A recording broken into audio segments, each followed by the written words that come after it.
पिछली क्लास में हम लोग प्राकृतिक संख्याओं के बारे में जाने थे।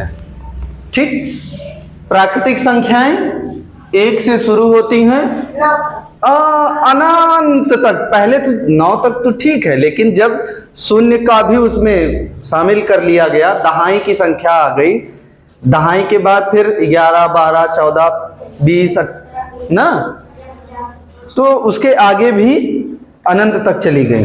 खैर, अगर कहा जाए कि 3 क्रमागत संख्याएं, क्रमागत क्या होती हैं?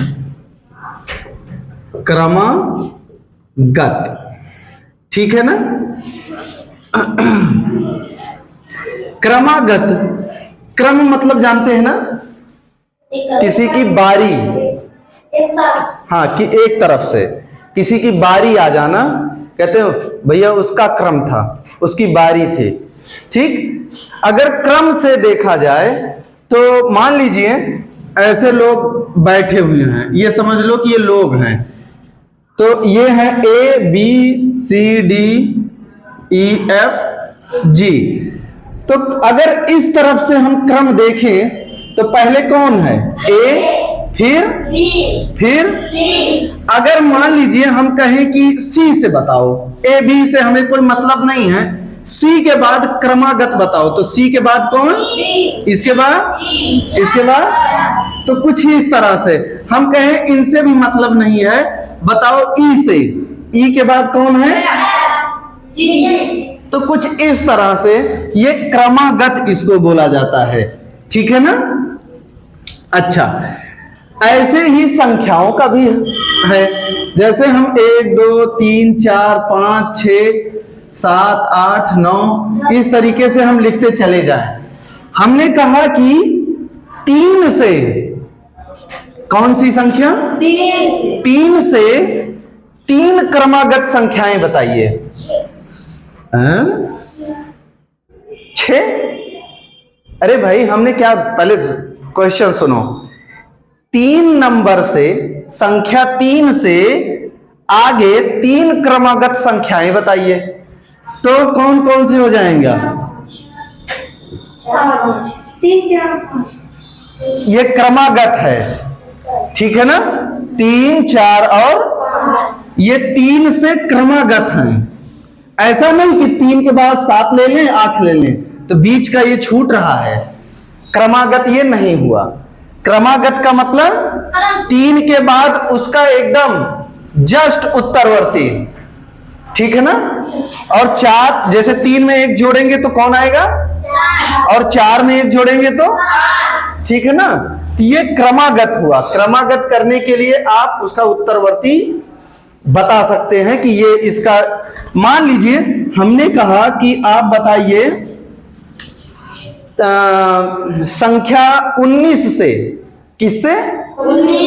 19 से 3 क्रमागत संख्याएं बताइए, तो कौन कौन होगा? ठीक है ना?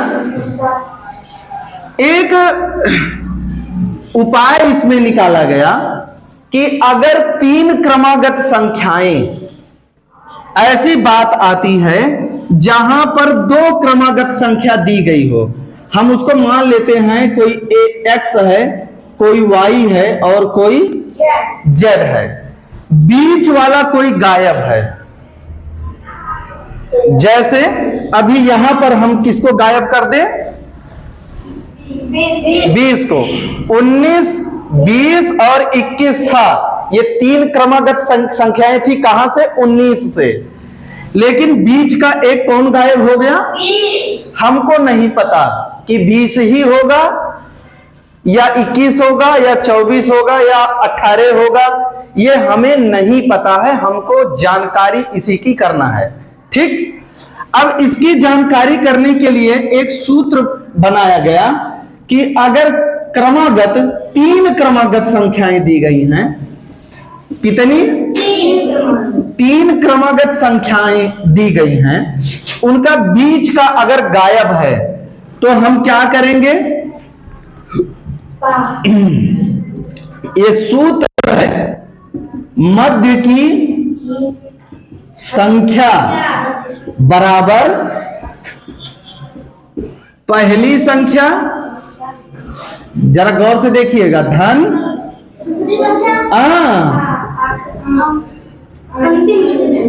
अंतिम संख्या बटा ये सूत्र है, और इसी सूत्र के आधार पर हम इसके बीच वाली संख्या भी निकालेंगे। जैसे अभी तो हमने केवल आसान सा बताया कि मान लीजिए ये 20 है, ये 21 है, तो इसके बीच में क्या आएगा ये हमें बताइए।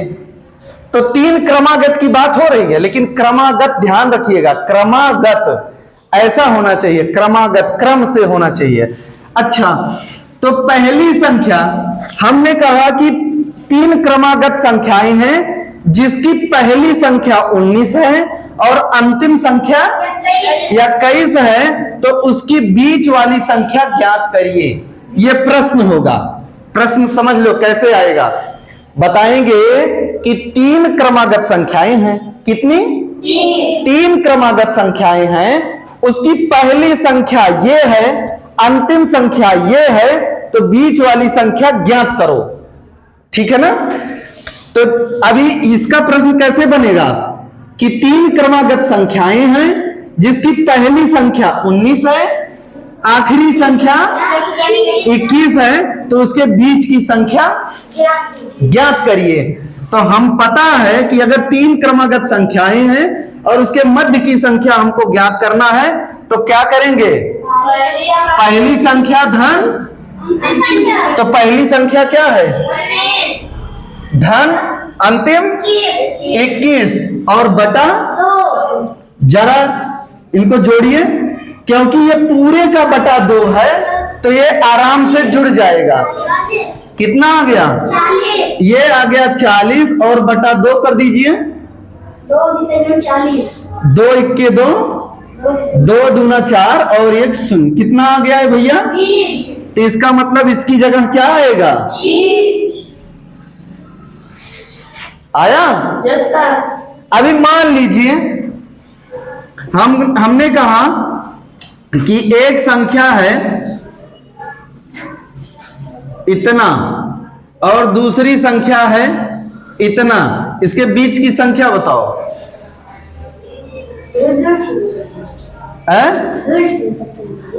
हाँ, दूठी हो जाए। कैसे दूठी हो जाए?